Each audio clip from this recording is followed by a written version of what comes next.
And here we go, guys. Welcome back to Over Foolish. It is 9 p.m. in Italy, and we're finally here, guys. I had a very busy day. Today, I received the only present that I give to myself. I just received one present for here, and I make it myself because that's the only thing I can do since I'm poor. And it's basically something really good. I cannot show you here, but you can see the pictures if you want on my TikTok or on my Hex if you prefer. And I received a 3D wooden made puzzle about a beautiful book of Alice in Wonderland. And you have all the once you construct everything, you have all this beautiful creation made out of wood. It is actually real wood. I didn't imagine that. I thought it was made like with pressed card box or something like that, but no, it's all wood. Very fragile, I have to say. And it's lightened up by LEDs, and it does have a little clock inside that moves continuously. It's amazing, guys. If you want to see it, you have it on the image on my TikTok, and you have it on my X, or Twitter if you prefer. If you want to take a look, but I spent many hours to build it, and it's amazing. I love it, and it's also a lamp, so I love it nonetheless. I'm using it right now, by the way.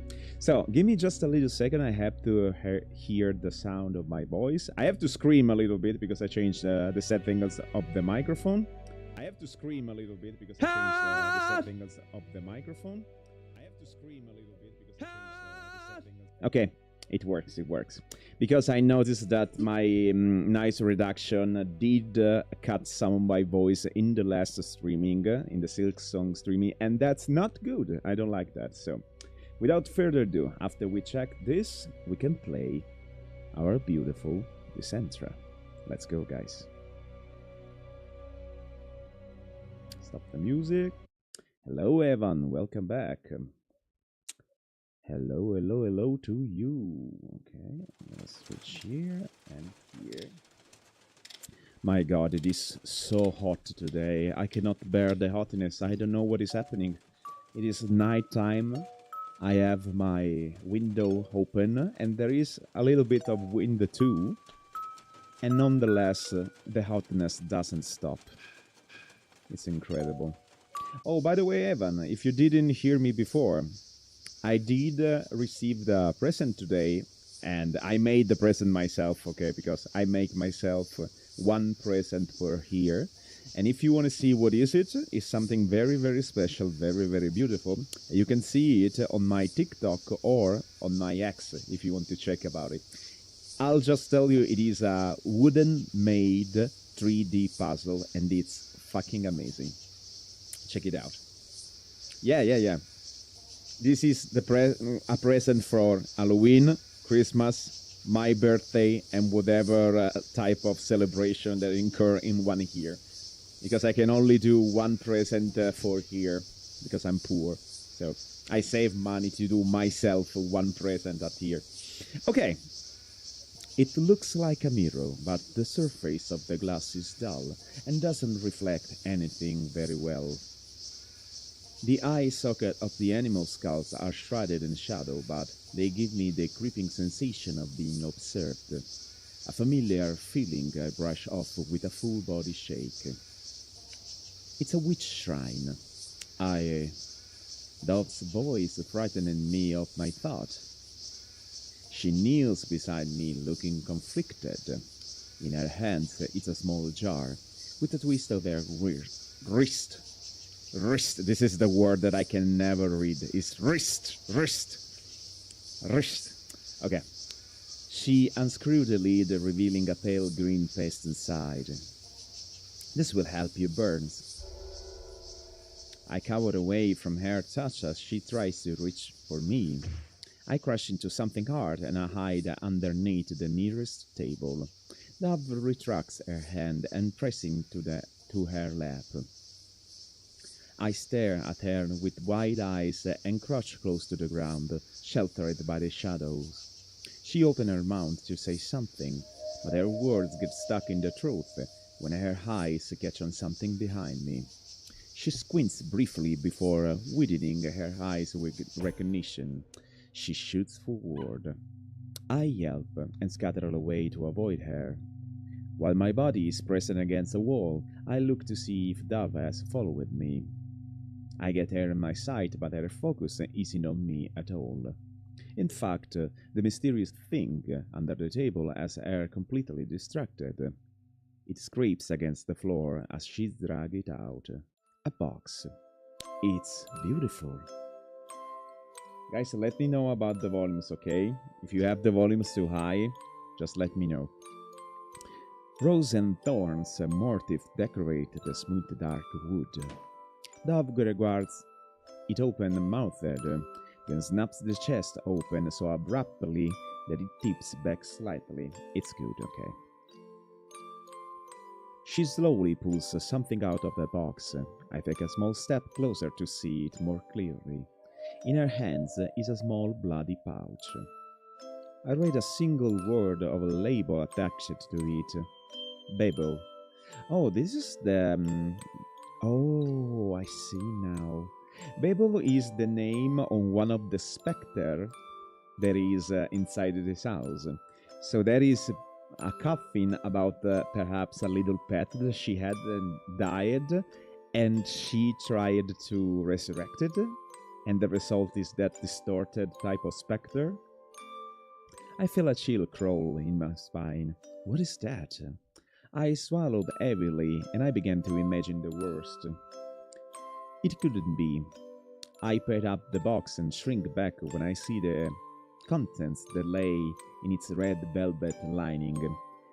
Biles rises in my throat as, at the sign of human remains. My eyes dart between the object in the box. A clutch of dark hairs tied together with a ribbon, a small bone and another bloody pouch, all with paper tags attached to them. I don't need to read the rest of the labels to know what's written on them. Names. The names of all the ghosts that haunt the home. Yeah, she resurrected the pets. She resurrected the pets, and they are all ghosts now because she failed to resurrect them properly. Except for one. Dove still holds Babel pouch in her hands. A blank expression paints her face, but with closer inspection, I can see a faint tremble in her hands. She quickly tosses the pouch back into the chest and slams it to a close. She slides it back under the table, then stands up and makes her way out of their study. I stand there frozen, briefly forgetting how to move my feet. Eventually, I trail out behind her, reluctantly, so because I don't know what else there is to do. When I step out into the hall, Dove is nowhere to be seen. I look around, searching for a sign of where she might gone. Everywhere I look offers no hint. I whine. Then I start navigating through the confusing hallways as best as I can from memory. Eventually, I found Dove's bedroom. Have you seen Dragon Ball? I did. Until Dragon Ball Super, and then I stopped it because it was horrible. I mean, the Super one. I even watched the Dragon Ball GT, and I don't know how... I even buy the Dragon Ball GT because to see Dragon Ball GT in Italy the first time, we didn't have like internet. I mean, there was internet, but I didn't have it. My family didn't have it, so there was no possibility to, you know, search for anime on the internet or have like a subscription on Crunchyroll and this and that.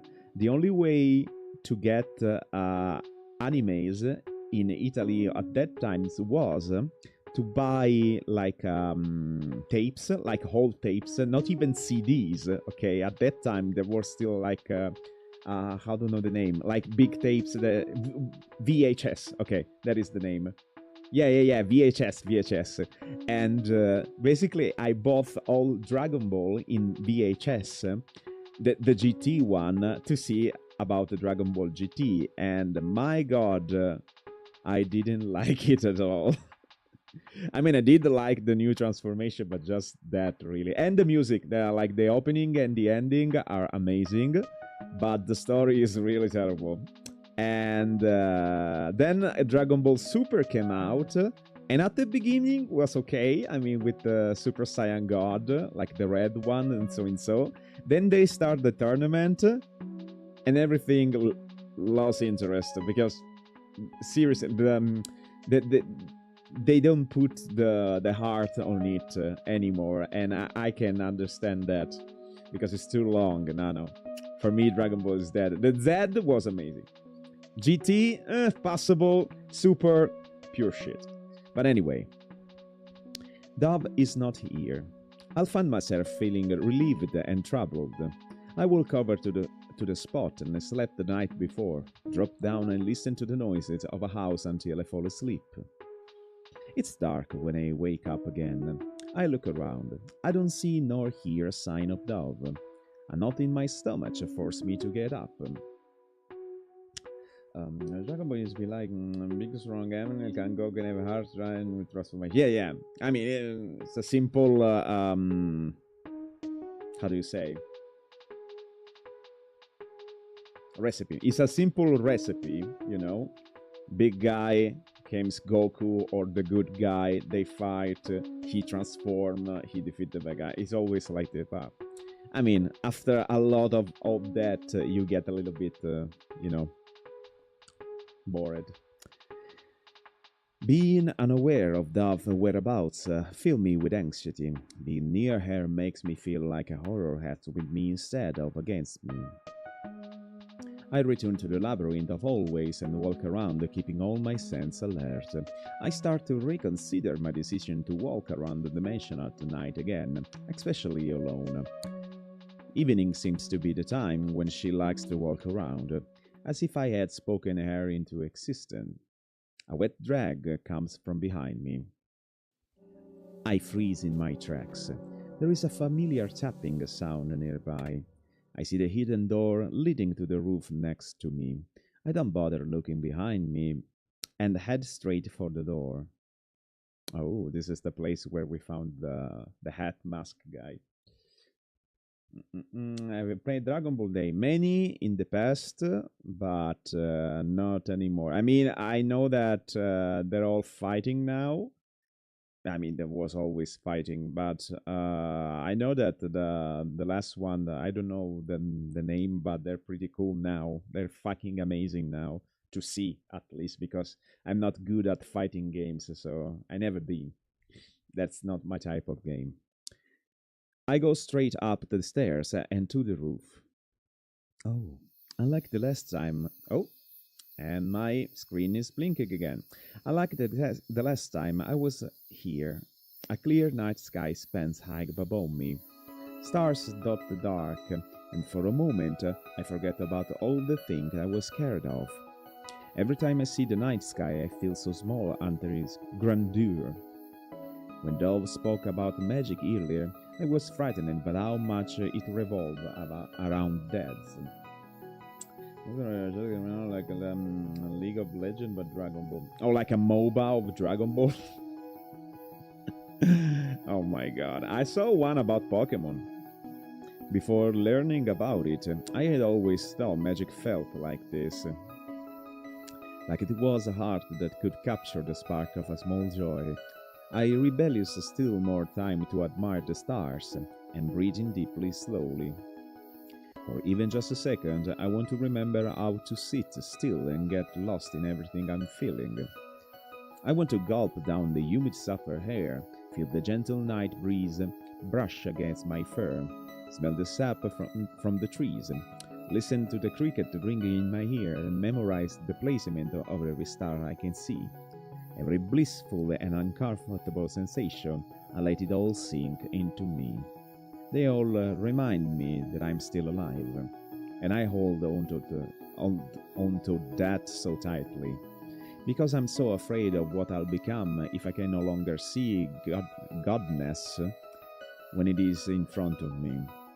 The longer I stare at the sky, however, I squint. Is she the wolf? Basil is the wolf. And apparently is a very intelligent wolf because he can understand the humans, and I think basically it's a male name, and he can read. And apparently he had like an owner that was like a witch. Something pulled me back to reality. I hear a voice. I turn my head and see faint light. It is coming from the greenhouse. Foul little things, do you think, Babel? Yeah, that is Babel.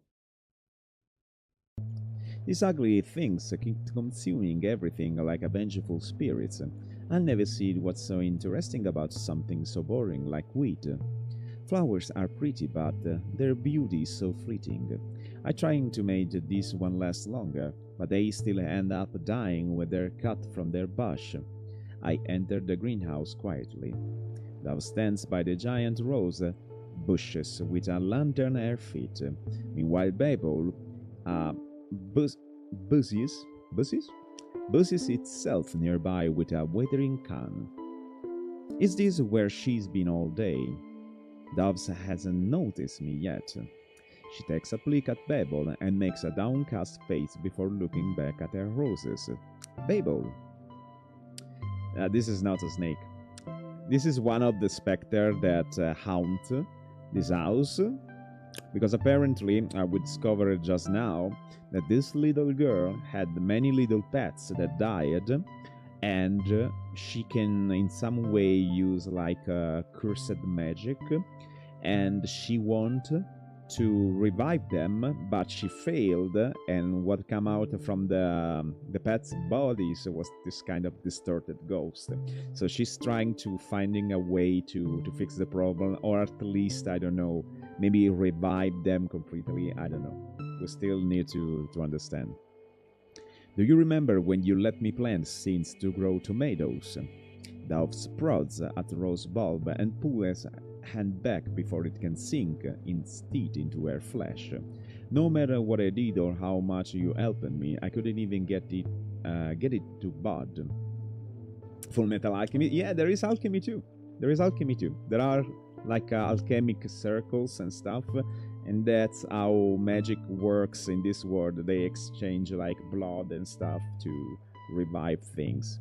Bubble gives no response. It quietly sets it wandering down and starts meticulously wending from the flower beds.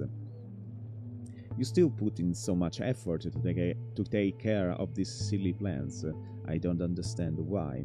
I've spent so many hours in here just watching you, yet I can even name anything.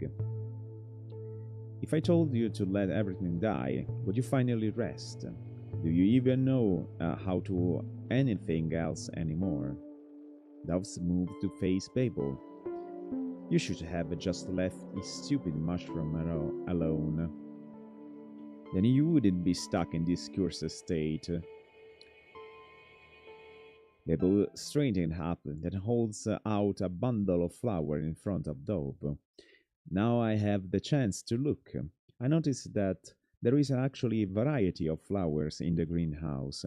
Rose, daffodils, lilacs, something that looks like lilacs but with different shape petals. It definitely isn't a lilac, but its bloom do sprout in an interesting way. Perhaps I can find out what is it later. My grandmother didn't like teaching me about magic, but she was always willing to entertain my botanical curiosities. The ones Babel offered now are bleeding hearts, so these ones.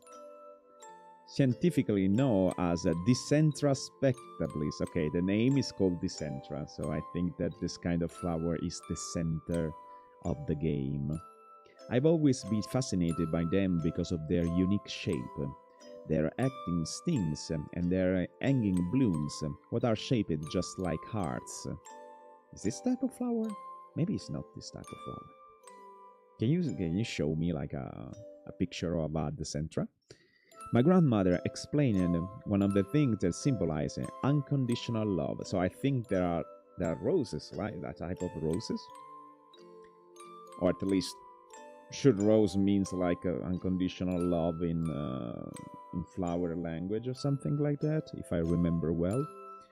Their meaning filled me with warmth when I heard it for the first time.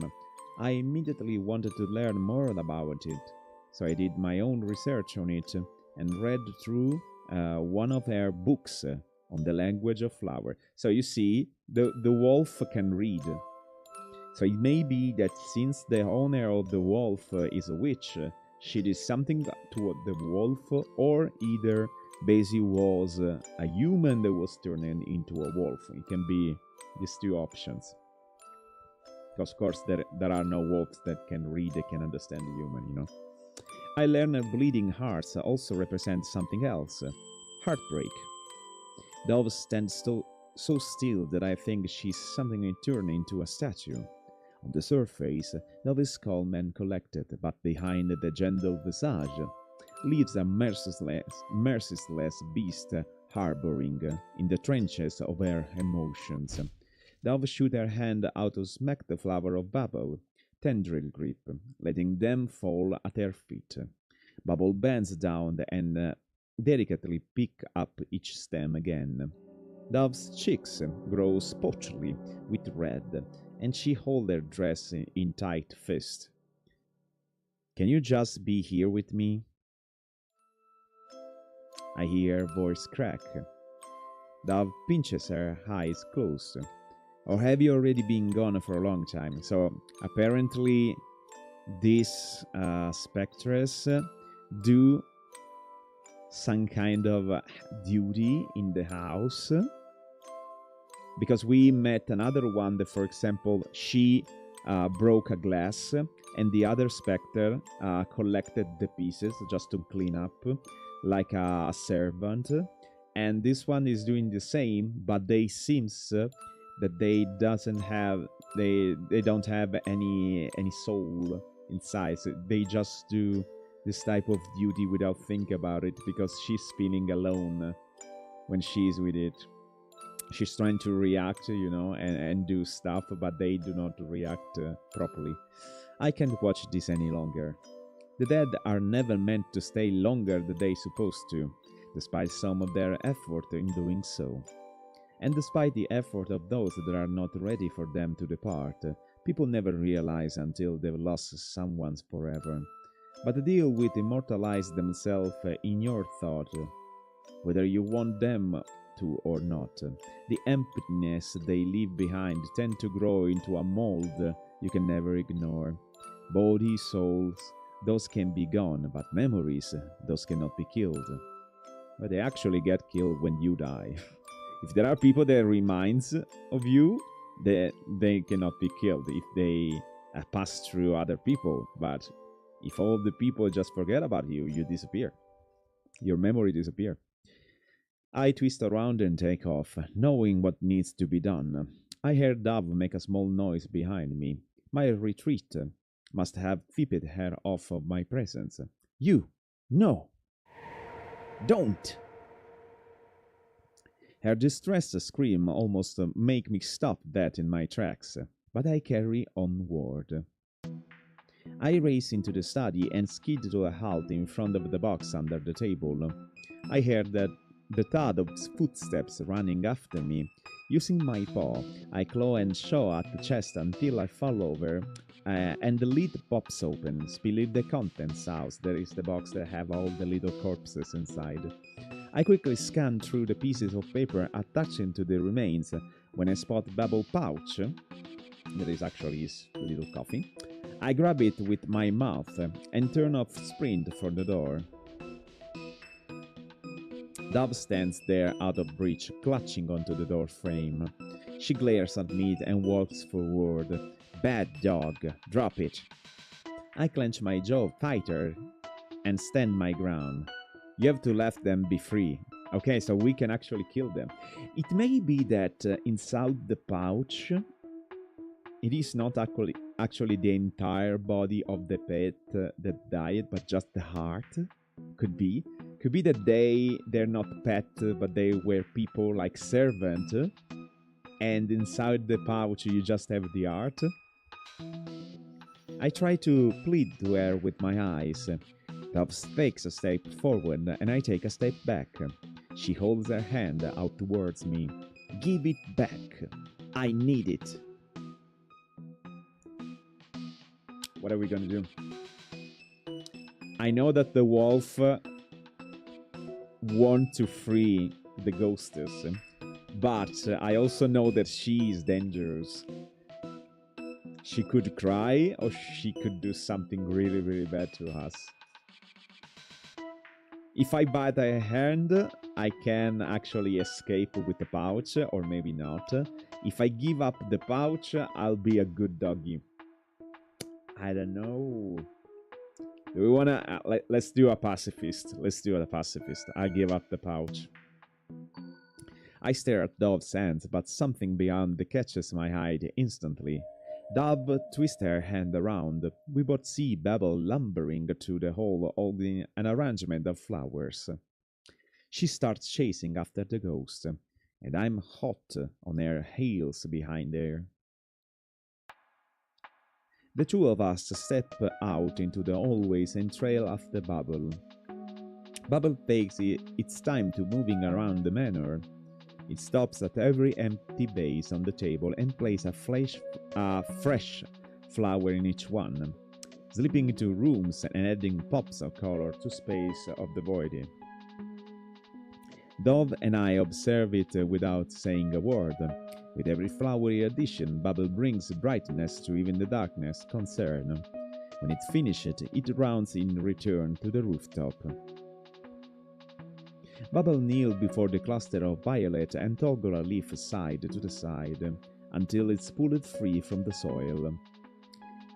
It stands up and moves to branch, wrapping on of his tendril around a small knife in the process. It makes a small cut on the stem, then gently placing it in a jar of water. So she's doing her duty. She's like a servant dedicated to flowers.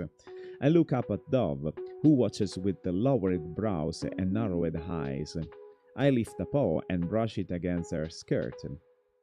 She looks down at me from the corner of her eye. I take a deep breath. I face her and tip my nose up with Bubble belonging still in my mouth. Dove lowers her hand and I drop the pouch into it. Then I look back at her. Your friend works so hard to bring you peace. Don't you want to show your appreciation? Dove's breath itches and her lips tremble. She stands up straight, dragging her feet towards a lantern she had placed near the rose bush. I follow Dove from behind. She slowly kneels before the fluttering flame encased in the glass. She calmly opens the lantern door and silently watches the flame with Bubble pouch on her lap. I can sense her mind racing behind her eyes, desperately trying to dig her nails into any excuse that will delay her next move. Her throat bobs. Then she turns to her head to the look Babel at... what? What did I read? Anyway. It wavers around the jar of the other propagating plants. None the wiser, none the wiser to what she about to do. Dove faces the lantern again and squeezes her eyes closed. Ooh. When she opened them again, her face is collected. She carefully brings the pouch to the fire and holds the edge in until it catches. The brightness of the flame reflects in her pale eyes. She places the burning pouch on the tilted floor, and we both watch the silk back organically burns away, revealing the teeth inside it. Teeth? Okay, so it is just a piece of the body, not the heart. They burn slowly, so slowly that I wonder if they'll even be able to burn. Dove does not turn away to look back at Babel even once. Then finally, all the left are ashes and tiny shards. My eyes widen as Dove scoops up the remain in her hands. She shows no sign of pain as the cinders singe her palms. She transfers it all to one hand, and takes a deep and shaky breath before crumbling the remains. Out of nowhere, I heard the faint sound of wind chimes, and Babel is gone. I look around wondering where the soul had come from and find nothing. Perhaps I had just imagined it. Nope, she's free. Dove pours the ashes onto the floor. I look behind her. Babel is gone. Yep, we freed Babel with kindness. The next few days after Babel's disappearance passed by uneventfully. By the third day, everything changed. I lay near Dove's feet in the library. I still have yet to find something that will help me leave this place. Maybe the only way to escape is become a ghost myself, but I have a feeling my freedom would be guaranteed that way either. Dove sits at her desk, staring at note in daze. Her pencil has been completely still for a while now. Slam! My heart stopped. Dove's head snapped out. That sounded exactly like the front door from the day I came here. There is a door. There is a way out. And my arm is fully healed. I bolt up and shudder with anticipation. My tail wags excitedly. I grab Dove's skirt with my feet, wanting to waste no time getting to the door. She crouches down and grabs my snout in her hands. You have to hide! Oh, it's the man! It's the man! I pull back and look at her, confused. Why would I hide? This might be the only chance to go home. But when I see the panic in Dove's eyes, I start to wonder why the door has returned. My gaze slowly shifts to the entrance of the library. I listen and hide. Absolutely. We're gonna do the good doggy. The floorboard outside the library creak. Heavy footsteps echo, getting louder and louder. I stare at the door, paralyzed. What are you doing? Move! Dove shoves me with her hands and I spring into action. Where should I hide? The footsteps stop right outside the door. I hide under the desk. I hide behind the bookshelf. I'll go behind the bookshelf. I hurry behind the bookshelf and lower myself to the floor as flat as I can. The door creaks open and someone walks in. I try to control my rapid breathing out of fear that I will betray my concealed position. I peek through the gasp. What I see haunts me. Is the man. The secret of this game. Who is this man? A tall gentleman entered the library, still in his hat wear with a cane tucked under his arm. Could he be the devil? I watch as he approaches Dove. I see her casually step in front of the notes she has scattered on desk. The man takes of his top hat and holds it against his hip. I feel like my heart jumps out of my chest when I see his eyes. Ooh, it looks like a Alucard. Looks like Alucard, pretty much. Dove resembles him a lot. They both have pale skin and inky black hair that spikes out like a lion's mane. Also, the fact that the many eyes is, for the most, symbolizing angels. Because in the past, at least in the past representation of angels, angels were like these many eyes recluded in balls with wings, basically. So it may be like a fallen angel, like Lucifer. So basically the devil. What sets them apart, though, are their eyes. Dove's eyes are the blue of a glacier, while his eyes, it says that animals are the brightly colored because of their toxicity are most active at night. That seems fitting for this man, because his eyes are the scarlet of a poisonous frog. A warning outlined by the dark making that covered the hollow of his eyes. So this. I've seen makings like this before. Every witch has them. Oh. When he speaks, I almost yelp in surprise. Where is Hypatia? My nails curl. His voice. It was the one I heard when I had first arrived. Yeah, the one with the mask, and it doesn't have the mask now, but it did have the top hat with eyes. But more importantly, Hypatia, who's that? Is there still someone I have yet to meet in this house of curiosities? It's unsettled me to think so. Oh, he's cool, and his hands are incredibly big. Around, I'm sure. My brows drove together. No, hello? The man nods and turns the leaf just as quick as he came. But then he stopped for a brief moment.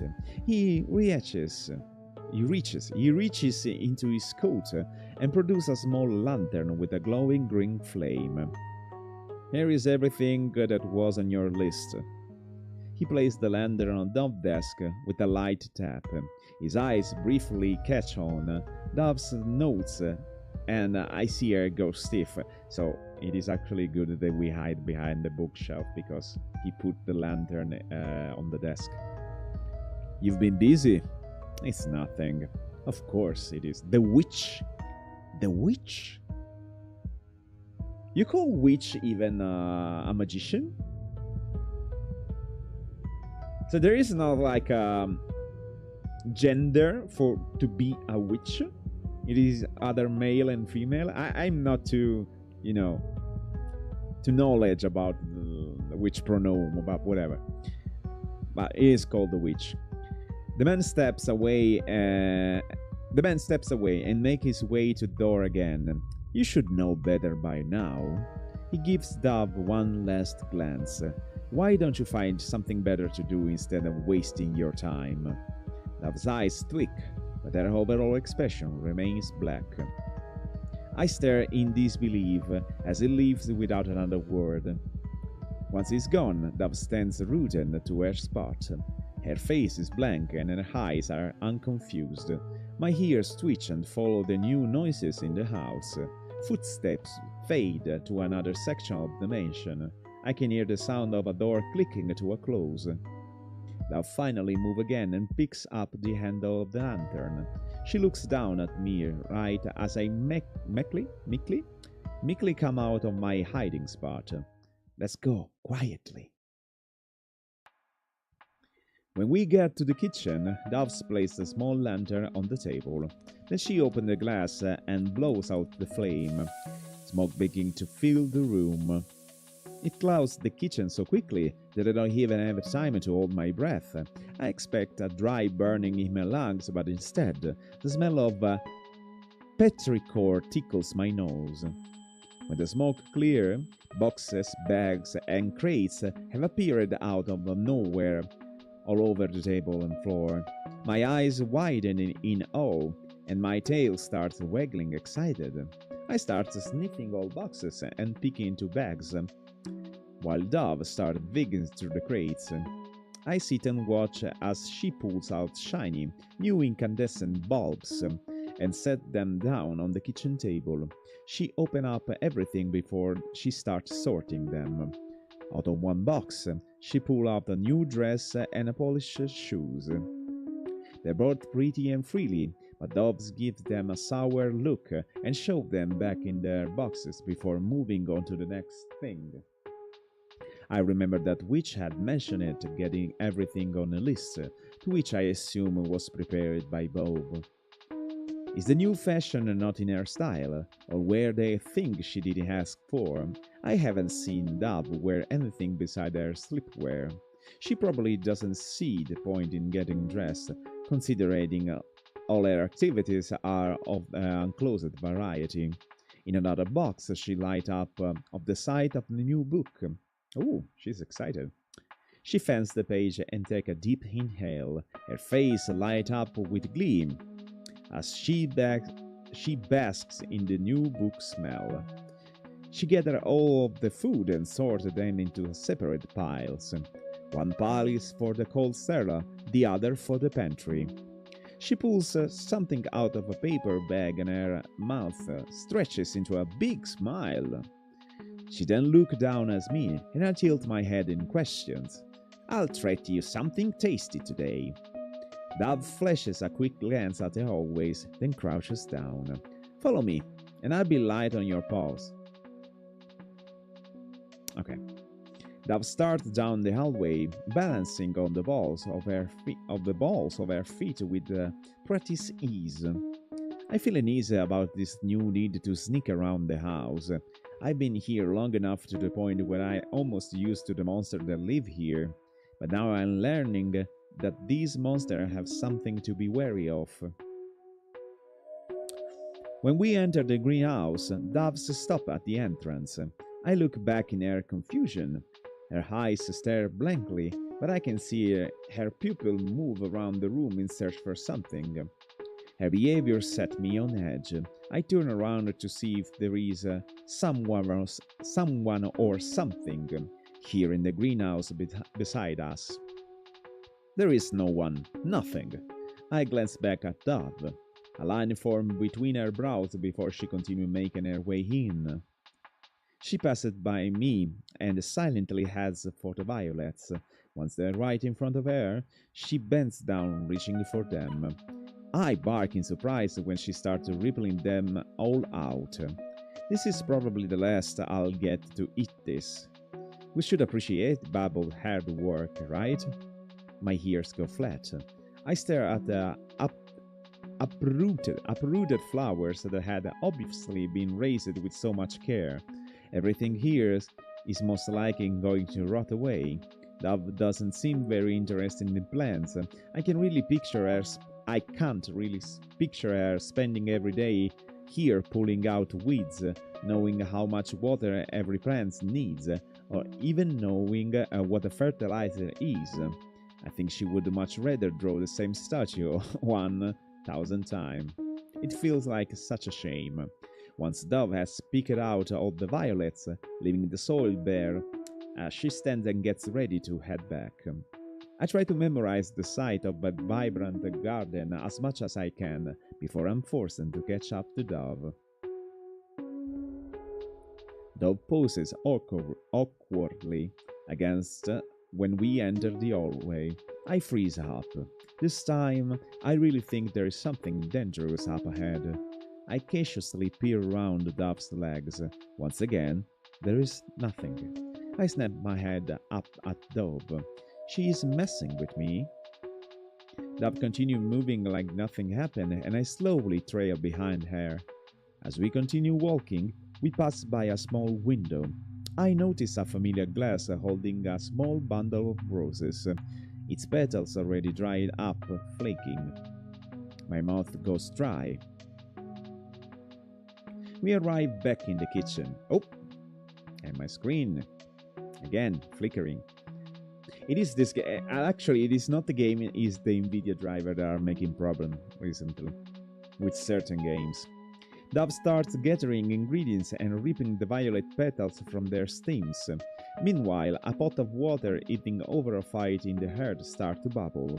When the steam starts to rise from the pot, Dove places the petals in a stoneware pot and adds the boiling water. She places a cover over the pot. To the left, petals tip, then start to organize and put away all the new supplies. I watch curiously from the floor. I never eaten flowers before. Dove completes every step with practiced precision. By the time she finished cleaning up, the violets are ready to be infused with the other ingredients. Dove keeps herself occupied by combining everything. Eventually, she pours the finished product into a glass jar. Dove seals 4 jars of violet jelly to be stored away, leaving 1 jar that's only partially filled. I lick my lips and admire the pretty color the violets had made. She grabs a spoon and pops in the jar, taking it with her as she makes her way to a small package wrapped in twine and paper sitting near the window. We're done here now. Dove sets the jar of violet jelly down on the window seat and unravels the package she had brought. A new quilt unfolded in her hand. She spread it out on the floor near my water bowl. We have 10 minutes, guys. I remind you, we do just 1 hour of dubbing in English because my brain get breaks. And as you can see, I also have the how do you call it in English? Dyslexia, maybe. So it's not easy for me. A new quilt unfolded in her hand. She spread it out on the floor near my water bowl. She settled in the window seat, and I wait a moment before I step onto the blanket. I take a second to savor the softness under my paws before laying down comfortably. Dove scoops up of the violet jelly and holds the spoon in front of my face. Here, I'll give you the first bite. I give the jelly a sniff, then taste it with a small lick. It has such a sweet and floral taste. I lick up the rest greedily. Dove takes the spoon back and stares at a jar of purple jelly. As the sky fades to an all-consuming darkness, I gaze at the sheet of stars and less time before I carve into a bowl. I can hear the soft crackers coming from the candle that Dove lit earlier. The sound suits me, and soon enough my eyelids start to feel heavy. I rest my head on my paws and curl my tail around me. I hear Dove's spoon scrape into the glass jar, then the sound of something sniffling. Dove's son. Oh, it's changing. Okay. It is the same title like multiple times, but the image actually changed. The morning air is cool against my face. My eyes close in appreciation, know it won't stick around as the day grows heavy with the midsummer heat. I shift awkwardly in the window seat and I watch the sky grow brighter. The wolf sleeps so soundly on the small blanket, and I had placed it down for him. He would probably puff up if he knew he was sleeping with his belly exposed to me so comfortably. I felt my lips stretch into a small smile, then a frown. I was so quiet that I couldn't sleep. When it's quiet, I can hear every little sound in the house, and that makes it easy for me to notice that something is missing. There is one less ghost to go bump in the night. My ears are waiting for sounds that aren't there. My eyes are waiting for shapes that aren't there. Why it is that ghost of a ghost has so much more presence? Something breaks me from my thought. I heard a slight cooing sounds like next to me. I look down and see a small brown bird sitting on the sill of my open window. My mouth parts, a mourning dove. It softly calls to me and hops of weightless feet. I lean forward and slowly reach my finger out towards it, wondering if its feathers are as soft as they look. It flies away before I can touch it. I let out a soft gasp, and the corner of my mouth falls once again. I pull my hand back and lean my head back against the wall. I let out a sigh and I watch the dove disappear into the sky. The sun has started to rise over the trees, and its light hits the painted color of my window.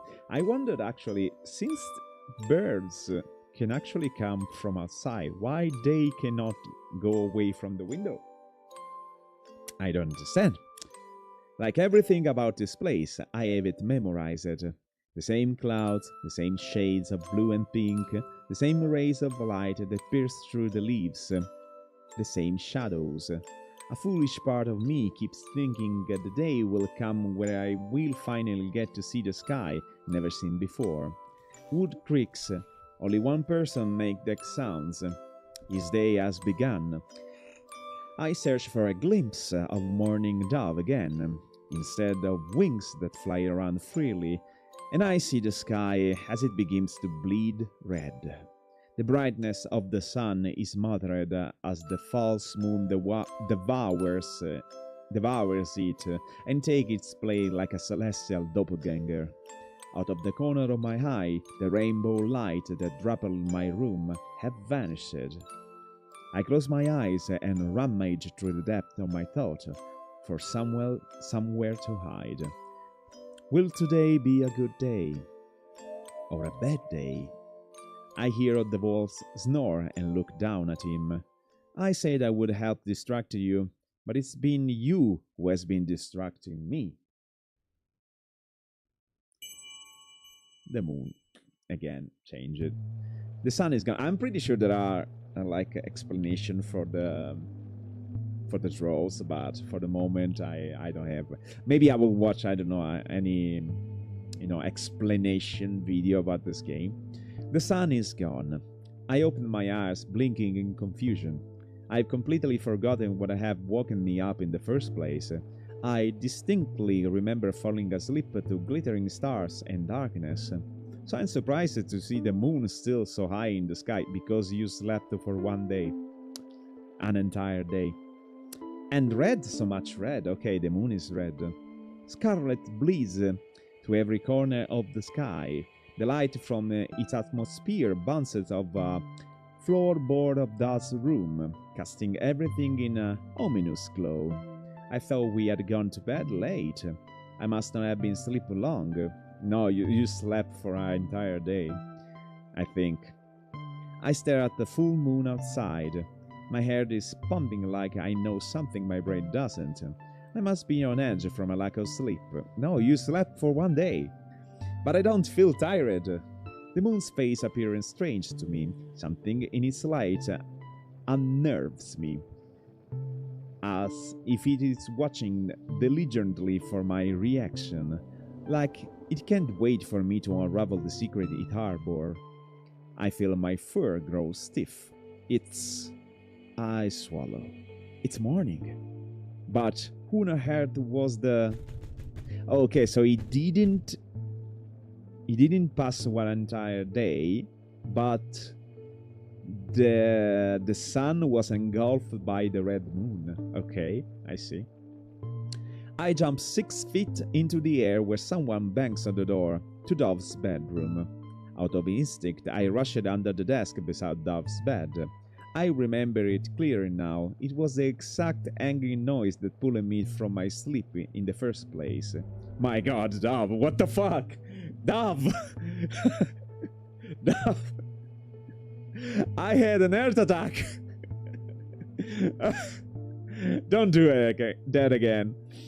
Dove suddenly appears before me and clamps a hand around my muzzle. I start to squeal, but she throws a finger in front of the mouth to silence me. The bangings continue. I heard someone rattle the lock at the doorknob. Dove opened the door. Dove glanced in the direction of the man calling for her. Just a moment, father. The witch is the father. So you are the daughter of a witch. Dove's neutral answer in a stark contrast to the trembling from. Her gaze swings back to me, and before I know it, I'm being hauled off my feet. My immediate reaction is to thrash in Dove's arms. Is she about to offer me to the witch? I try to whimper to the iron grip around my snoot, but she squeezes tighter. Shh! I freeze in her arms. My eyes are wide in full alert, and my chest expands rapidly from my frantic breathing. Dove offers no form of comfort. Instead, she spares me one last glance before she throws me into the darkness. Into the darkness? What do you mean? Into the darkness. But anyway, guys, we need to save here. I think this is the perfect time to do it because we have done 1 hour, and as usual, guys, thank you for coming. Even if I do prefer to have you talking more on chat, I see you're lurking, but for whatever reason, I have to go now to rest a little bit. We see each other on the next live. Have a nice one, and good night.